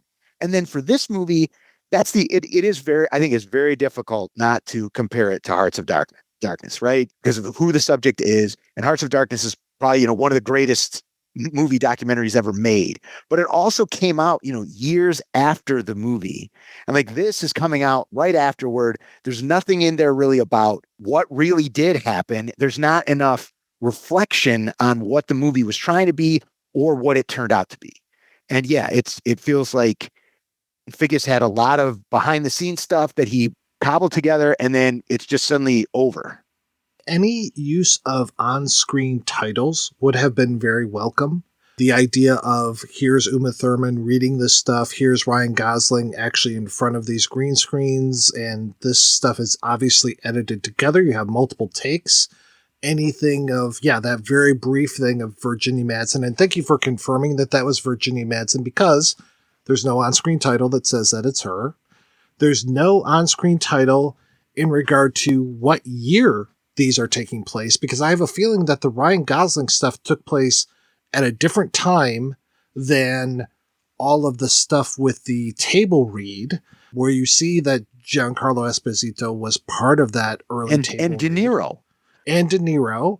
And there's no on-screen titles to even say who these people are, much less like any sort of voice of God narrator to say like, in 1997, blah, blah, blah, blah, blah. Like there's nothing. There's no base of he was working on this project for so long, and here are the moments where that almost came together. Here's some of the stuff about what happened with 9/11. Here's some of the, I think they do show some of that footage of what he was shooting, but it's like, God, you are not telling me anything about this stuff. And I don't know, is Mike Figgis known for being a documentarian? Because it really doesn't feel like it whatsoever.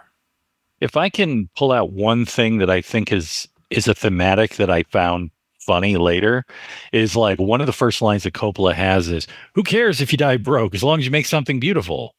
Then I feel so bad for the effects team in here when they all get fired because he starts penny pinching. So there's part of me that's like, dude, I thought you were the fuck it. I'll go live in a cardboard box in my retirement as long as I can make exactly what I want to make the exact vision that I have. And then now you're like, you guys are spending too much. I'm going to have to let go of y'all. That was this real kind of push-pull tension in there in terms of a theme. But the one line that I absolutely love in here, which seems like it should be the poster, is when he lands on his head, "I'm not surprised." And that's George Lucas. Now, they give a little background on the, background between Francis and George. And anyone who's a film nerd knows that Francis was his mentor and helped him. And he's been his friend for, decades, since, the late 60s. George Lucas and Francis Ford Coppola were friends, and Coppola helped him out, got him started, pushed him on THX and all the other stuff that he did. So for me to hear someone who knows him that intimately and that well and has respect for his friend and that to say, he's the opposite of me, which I think that's why we got along so well. I'm a plodding along, careful what I'm doing, plan it out, and he's a jump off the cliff guy. He had the feeling that he was sort of invincible. It's ironic because George Lucas met him because he was doing a behind the scenes look at the Rain people, right? Like that's how they came together. It was like, who's this kid kind of thing? And yeah, like I rewatched Hearts of Darkness for this podcast, and it's so funny to see. Here's George Lucas, young George Lucas, talking about like, oh yeah, originally I was going to be directing this with this Milius script and yada, yada, yada. And then like I watched this and here he is kind of showing like, yeah, here's my involvement, which is no involvement at all with this stuff. And I'm just like, yeah, even you shooting the prequels all in a computer generated set, like maybe that's saying something more than this thing is. Like the stuff where they used the volume and created these beautiful scenes of that look great. I thought that was wonderful. But then other times where they're just like, well, we're capturing this effect in camera. I'm like, yeah, this kind of looks assy. Like, what are you doing? These are very assy effects. And yeah, we're going to start penny pinching. We're going to fire the production designer, or she quits. We're going to fire the production people. We're going to fire the special effects people. And yeah, it just does feel like it's coming from poverty. Whereas like, well, dude, maybe if you didn't buy a fucking hotel and tear down all these walls and make a screening room inside of there. And that's the exact same shit he was doing and has done for so many of these films where it's like, oh yeah, I bought this thing and then I turned it into a screening room. We're going to do all the editing here. Like we're going to buy an RV and do all of these things in here. Like he had that whole idea of, I want to shoot one from the heart as like live television kind of thing and cut from camera to camera. And we're going to have a van outside where you do all of the mixing and everything. It's like, okay, yeah, you've got these ideas, but you just never, like I said before, he never sticks the landing. Like occasionally he seems to be successful despite of himself. That's exactly what I was thinking. You look at like his method, quote unquote. I don't see any method at all. Like you're saying, has not changed. I kept thinking watching this, like Shia LaBeouf is coming across as like the Corey Feldman of this situation where he's trying to make it all about him.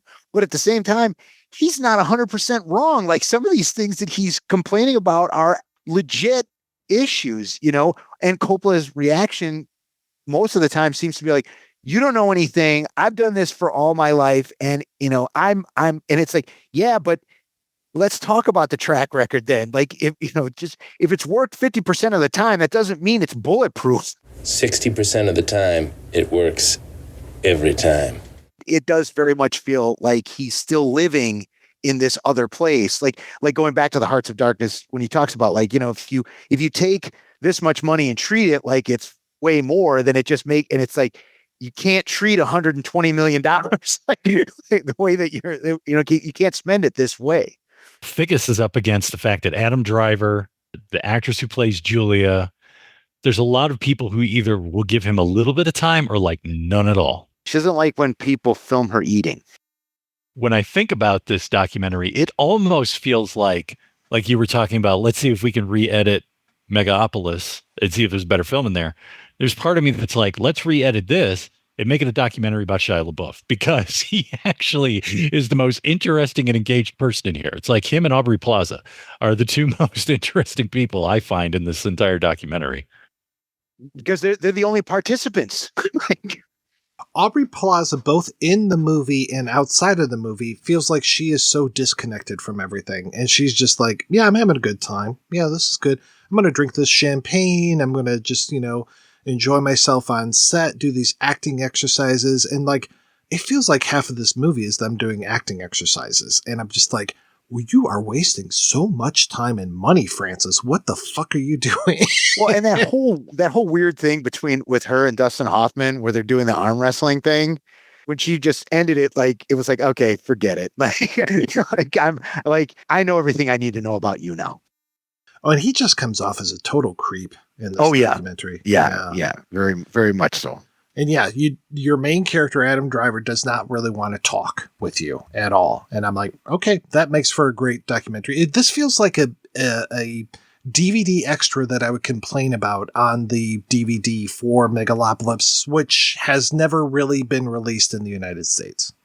He's doing that road show. This is how movies make money. This is how Apocalypse Now made money. You just keep it in theaters for 100 years. Even though it's not in any theaters right now.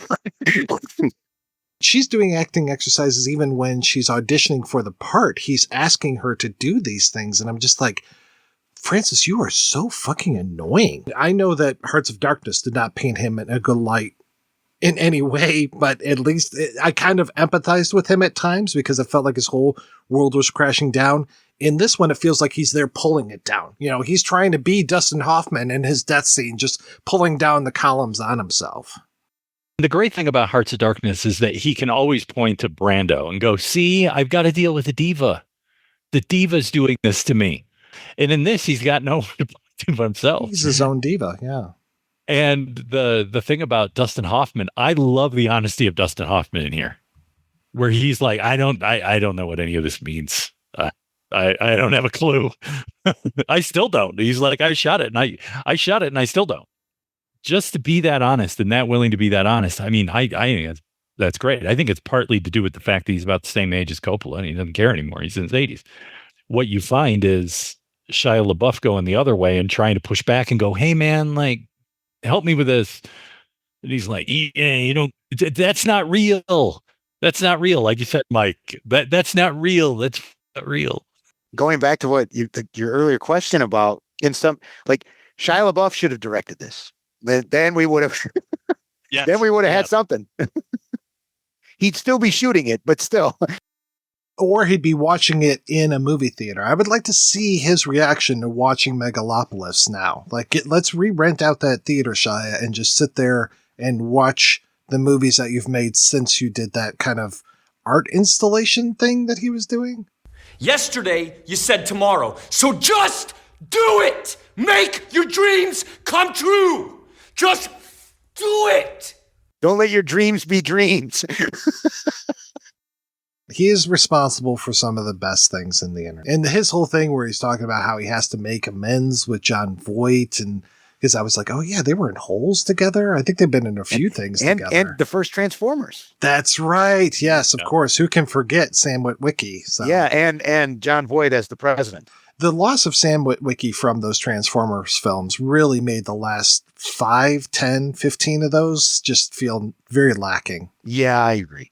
But at least we really are clear on what statutory rape is. Yes, that was very helpful in the fourth one. Like a critical plot point to that entire story. But to your reference to Michael Bay, since you invoked him, do we agree that a bad Francis Ford Coppola film is better than a good Michael Bay film? No. I think Pain and Gain is way better than a lot of the movies that Francis has done. I don't want to say, but like the film nerd in me wants to be able to say, no, the worst. But I have to agree with Mike. And I haven't even seen Pain and Gain. I feel like there are other Michael Bay movies. I'm like, I think that might have been better. Armageddon, way better than some of the things I've seen. I mean, it was better than this movie. Armageddon got a Criterion. Will Megalopolis ever get one? I don't know. Is he ever going to release it? Ever? I feel like that conversation was happening right up until the movie was released. And then it was like, nah, we're good. I will say Peanut Butter Falcon, way better movie than this one. That's almost enough to get me to see it. Yeah, it was actually pretty good. Yeah, it's so weird. Like, even when Sam Wasson shows up in this movie, like, my wife was just like, who is that? I was like, oh, it's Sam Wasson. He wrote a couple books. And I forgot that he wrote about Francis. And then I was like, why was he in that movie? Why am I asking this question? Mr. Figgis, like, why aren't you presenting me with a little bit more information about this stuff? It also does make me wonder, though, if, now that we're talking about it, if this was the best Figgis could make out of what he was allowed to do. Well, you can at least put on some on-screen fucking titles, man. I don't need to see the stuff with the hats done 12 times. If I could like save a little bit of money and eliminate some hat throwing sequences and spend some money for on-screen titles, like let's fire up the Chiron machine and actually do that. And he has those occasionally where he'll show an actor and say what their name is and what their role is. And they actually say Sam Wasson, author, but I'm like, author of what? Say what he's done. I would really think that would be great. And yeah, I just feel so bad for the other cast people that are on here, except for the costume designer, who just seems like a real pain in the ass. Yeah, that's true. It does feel very much like this is my moment. And, you are all very, very fortunate to be in my presence and seeing all these things happen right now. It's like, okay. The costumes were fun to look at in that display case that they had for them at Greenfield Village or Henry Ford when we were there. They made so many good decisions, and then they were just followed by bad decisions. That and Aubrey Plaza's crazy outfit at the end. Well, you need to make sure that there's enough space there so that the arrow can get right in there. Yeah, I do like I can't remember who it is. It says, last time I saw you, you were getting an arrow pulled out of your ass. Yeah. No, I think it was Figgis saying that to him no, maybe you're right. Maybe I'm wrong, but yeah. I think you might be right. I think it might have been Figgis. Yeah. And before you get Mussolini. And I don't know, do we want to talk at all about the controversy when it comes to how friendly Francis was with some of the extras in the movie? Because they sure skirt that issue big time in this doc. At least they put some passing reference to it in there. So I guess if you want to know more, go find out. So. I mean, to me, it just adds on to like there's just a creepiness to so much of this, especially the script when Cesar is just going on and on and on about women. And it's just like, and how weak he is and how much he wants this and that. It's just like, man, this is all gross. And I was like, because I was reading that before I watched it again. And I'm like, was this in the movie? I really hope not. Cause I really hope Adam Driver didn't have to say any of this stuff. Cause it's just terrible. And then, Rob, you brought up another movie that happened to come out the exact same year, made for a fraction of the cost, also about an architect. Yeah. Just thinking about doing this movie got me thinking about architects in film. And the fact that you have two movies that came out, this kind of felt like to me, in its own little way, that one year where you had the two World War II movies, you had Saving Private Ryan and you had Thin Red Line, two very different filmmakers, different styles, both doing World War II movies. So The Brutalist was made for probably the catering budget or maybe the hotel budget that they bought and rehabbed that hotel, about $10 million. To me, it feels like it deals with a lot of the same issues, which got me thinking about how architects are often perceived in other films. And I think, you referenced it up the top about Ayn Rand. And I think we owe a lot to Ayn Rand for The Fountainhead for maybe setting us down this path of the idea that the architect is this megalomaniacal artist who has a vision and damn the torpedoes and screw everyone else around me. You're fucking idiots. I'm the one who knows. Yeah, I thought The Brutalist was great. And to your point, in many ways, the antithesis of this, right? The Brutalist is the less is way more, whereas this is more is so much less. Like I was saying earlier, where in The Brutalist is like, okay, we're gonna go ahead and follow this one character, and we're gonna stay with them, and we're not gonna go off on a whole bunch of different tangents. There will be other people in his life, and they will be very, very impactful, but they will also be fully realized. We're gonna see this person's journey through trying to create, as an artist, being impacted by all these different things and how he ultimately perseveres, what that's worth, what the cost is, and where his art ends up. And there's no trapped baby at the end of it either. You're absolutely right. There are so many similar themes because it's also, I remember a Letterboxd review for Megalopolis, which was calling out the whole, I think it was Megan Abbott who had said like a pox on all the great man movies. And she said, in any of them that are being made, I think she said something like made without irony. And she goes, I'm looking at you, The Brutalist, because it hadn't come out yet. And then it comes out and then I'm pretty sure she did like that because like this is how you approach this subject in a way that fulfills the themes that you're attempting, right? And it isn't just the lack of Megalon. Well, the other piece I was thinking about, Mike, and you had mentioned this about Coppola commenting on America. And The Brutalist does that in such a way that it says, you love me here, you don't love me here. The whole question of the immigrant experience as the son of an immigrant, all of it to me is that if Coppola could have weeded this down and got it to a place and made this back during his golden age in the 70s, that would have been in there. That would have been that story. It's a little much with the Guy Pearce character doing what he does later in the movie. That's a little on the nose, but otherwise I was pretty happy with The Brutalist from stem to stern, especially all the hand jobs that are given to The Brutalist by his wife. That was fantastic. It was such a stronger story. I thought that the music was a lot better. The music in Megalopolis is so discordant at times, and I know that it's on purpose, but at the same time, it feels just very childish. Just like, okay, things are stressed out, so we're going to play very discordant music here. Okay, yeah, I get it. Like, give me something stronger. Give me something better. Give me something that kind of feels more like a whole. And Megalopolis feels like a series of scenes. And even though The Brutalist is literally a movie in two parts with an intermission in it, it feels very much like a whole. And it feels like this one person's entire life story. I just appreciate how cohesive it is. And Megalopolis is anything but cohesive. And architects in movies, I mean, there was a period there, especially in the late 80s, early 90s, where I was really picking up on how many architects were in movies. I mean, this is a silly example, but the Peter Greenaway film Belly of an Architect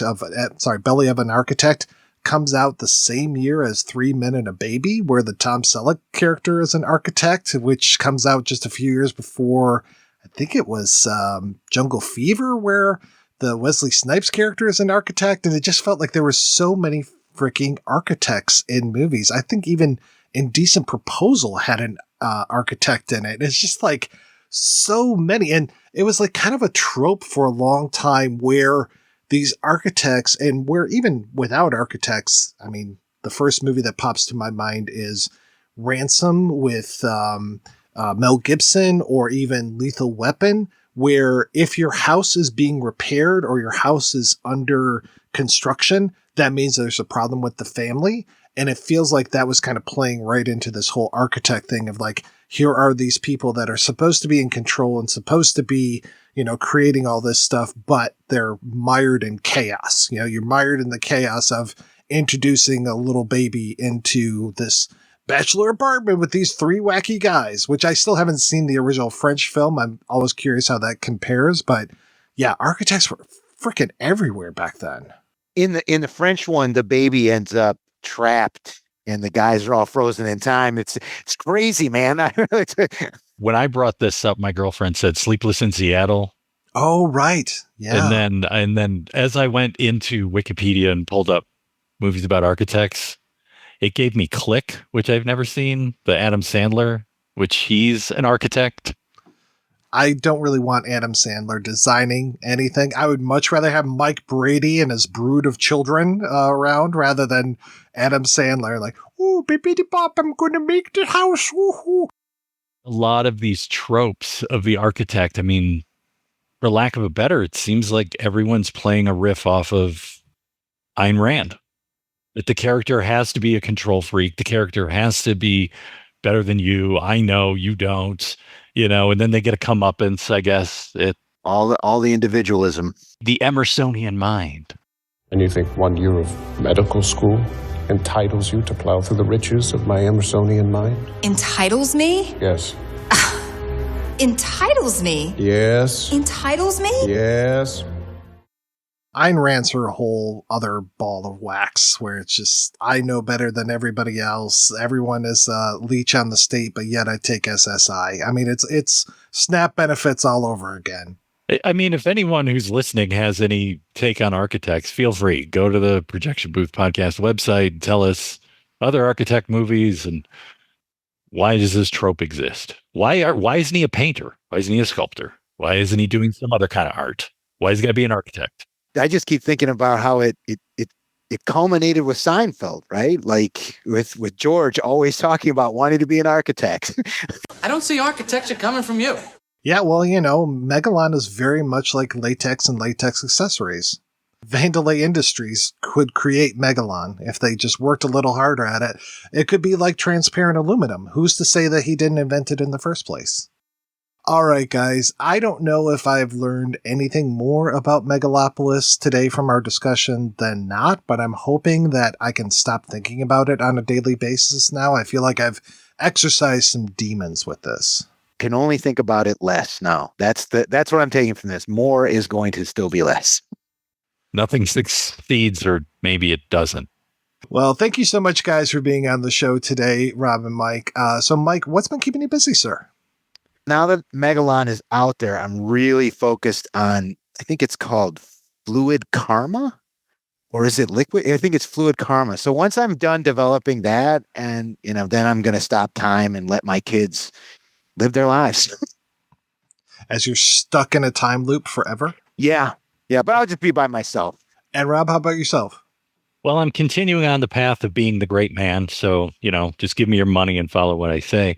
Beyond that, just continuing to do the writing. Like I said, I've written a couple of books over the past year, so I'm working on editing them so that they may be presentable to someone who may be interested. So that's been about it. Watching movies, and glad to be, since we're coming into early 2016 by the time this comes out. 2016? You are controlling time. Yes, I am controlling time. 2026. I will be on the show more often. I think I'm on maybe once a month in the coming year. So that's nice. And I always enjoy coming on and talking with you. So it'll be fun. Thanks again, guys, for being on the show. Thanks to everybody for listening. Do you want to support physical media and get great movies in the mail? Head over to scarecrow.com and try Scarecrow Video's incredible rent-by-mail service, the largest publicly available collection in the world.